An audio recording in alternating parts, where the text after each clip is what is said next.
Hello, we're Team 6 and we're studying about Seoul Metropolitan governments. In last week's presentation, we presented the design and construction process to implement a non-linear structure. Curtain wall's curved surface was intended to be divided into triangles using Boulognese triangular division. As a result, 5 triangular units are designed and formed a curved surface. But here's the problem. When the thickness of the member is not considered, the vertex is gathered at one point. But considering the thickness of the member, it can be seen that the member cannot be assembled at one point. This problem has been solved by the use of clips, which used pin-type connection.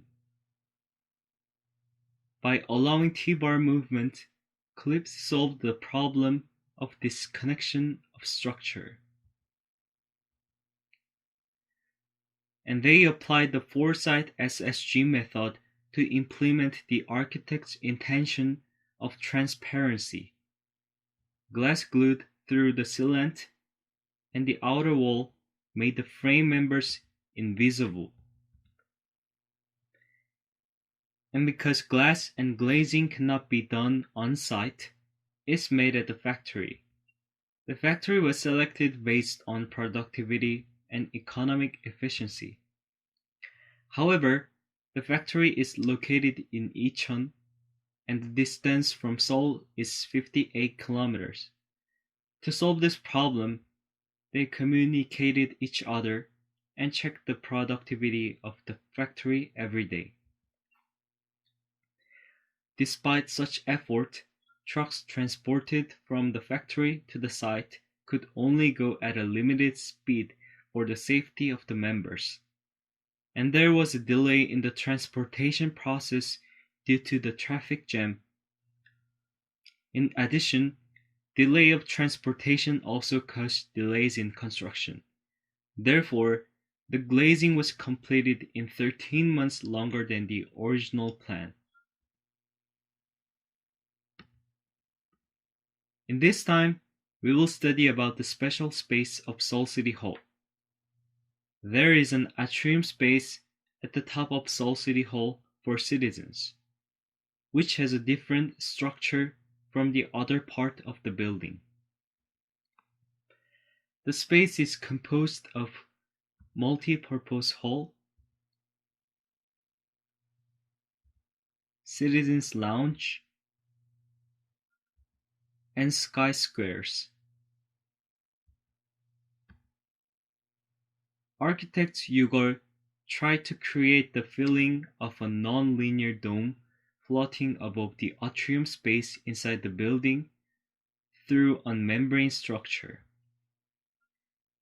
Engineers chose ETFE as the material for this membrane structure. But how can ETFE, a thin plastic membrane, become a structure member? ETFE film is thermoplastic fluorine film, and compared to other membrane materials, ETFE has strong tensile strength and excellent transparency due to its chemical properties. Also, ETFE has flexible properties, making it easier to express smooth curves.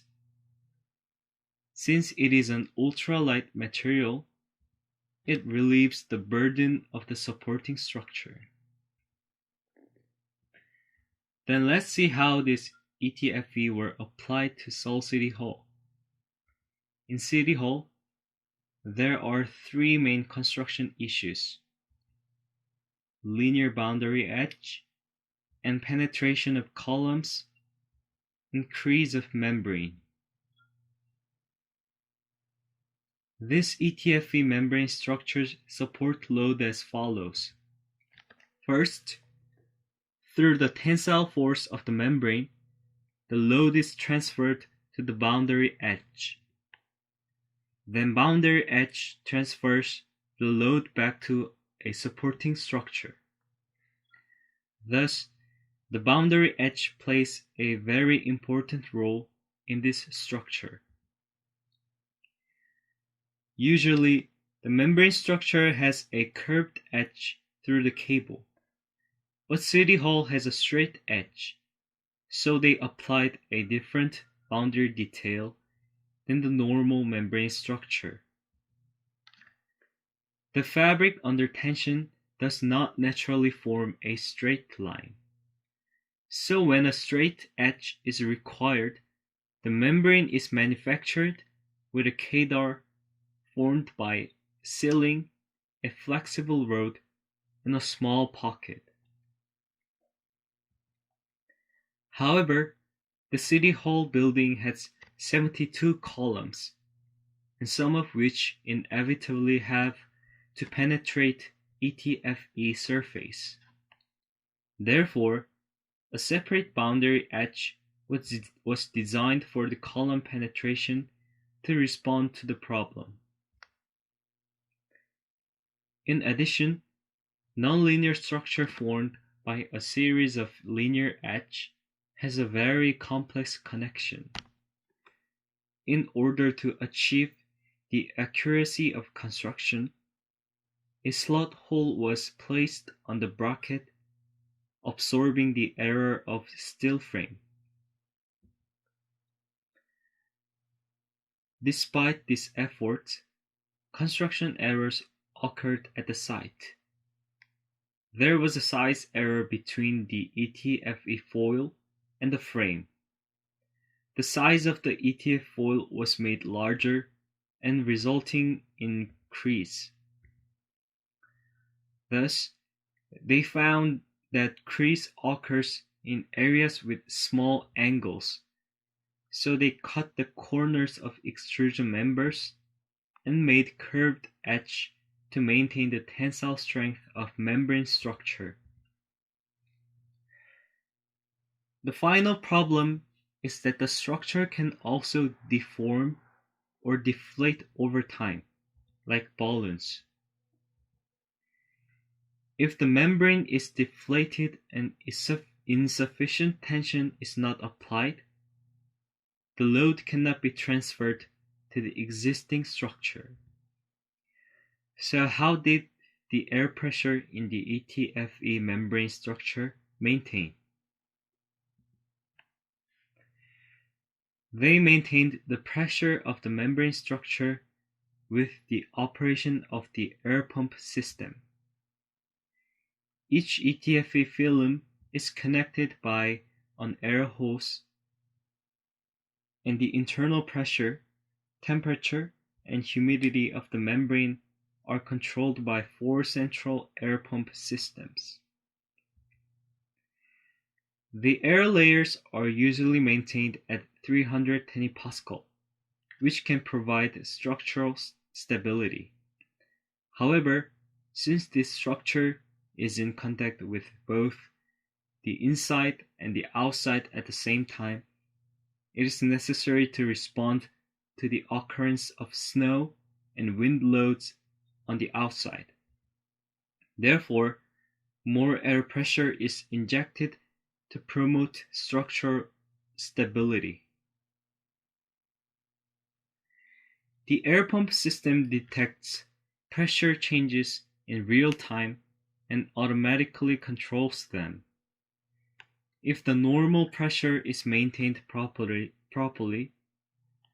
a green light is displayed, and if the internal pressure becomes more than 350 Pascal or falls below 320 Pascal, pressure is adjusted by the main system. If the internal pressure falls below 270 Pascal, the system is activated so that the main system and assistant system can be operated simultaneously to return the normal state. You may question that this system, which operates here in real time, will consume a lot of power. The air pump system covers an area of about 1,000 square meter per unit, and since electricity consumption can be driven into 50% of the light bulb.